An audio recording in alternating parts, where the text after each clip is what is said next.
Si Lyra ay isang dalagang lumaki sa hirap pero puno ng pangarap. Pangarap niyang mabigyan ng magandang buhay ang kanyang ina na si Aling Perla, isang tindera ng gulay na halos hindi umiimik kapag pagod na ang katawan.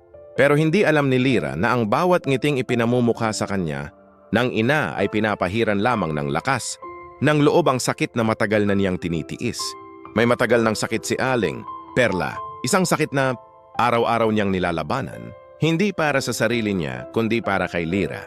Araw-araw bago pumasok sa school, naghahanda si Lyra ng gamot ng ina, iniisip na simpleng pagod lang iyon. Hindi siya sinabihan ni Aling Perla ng totoo, ayaw niyang maging pabigat sa nag-iisang anak na mahal niya. Isang gabi, habang umuulan ng malakas at halos sumasabay ang hangin sa bawat tibok ng puso ni Lyra, biglang nanlambot ang kamay ng ina habang hawak ang kamay niya. Anak, kung sakaling hindi na ako magising bukas, pangako mo sa akin, ipagpatuloy mo lahat ng pangarap mo.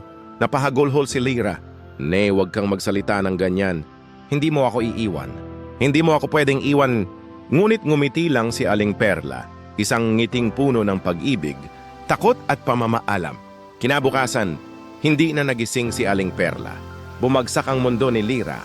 Wala siyang ibang nasandalan, wala siyang ibang uuwian, wala siyang ibang pag-asa. Pero sa gitna ng pagluluksa, natagpuan niya ang lihim ng kanyang isang kahon ng lumang sulat na nakatago sa ilalim ng kama. Doon niya natuklasan ang totoo.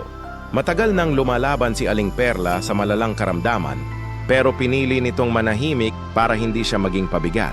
Kasama sa kahon ng isang sulat, "Anak, kung nababasa mo to, ibig sabihin tapos na ang lakas ko. Pero ang pangarap mo, yan ang ayokong masira. Hindi kita pinalaki para matakot sa buhay. Pinalaki kita para mahalin mo ang bukas. Anak, ipagpatuloy mo ang bukas, kahit wala na ako." Sa araw ng libing, tumayo si Lyra sa harap ng nicho at bumulong. "Nay, upangako hindi ko bibitawan ang bukas. Para sa iyo!" At yon ang araw na nagsimulang muli ang buhay ni Lyra, hindi para makalimot, kundi para tuparin ang pangako sa pinakamahal na ina. Moral na aral. Ang kwento ay nagpapakita na ang tunay na pag-ibig ng isang magulang ay walang hinihinging kapalit. Tahimik silang nagsasakripisyo, tinitiis ang sakit, at pinipili pa ring ngumiti para hindi mabigatan ng mga anak. Minsan, hindi natin alam ang bigat na pasan nila dahil ayaw nilang makita tayong nahihirapan. Tinuturuan tayo nito na pahalagahan ang mga taong nagmamahal ng walang ingay, ang mga taong patuloy na nagbibigay, kahit kapalit ay pagod, sakit, o kahit mismong buhay nila.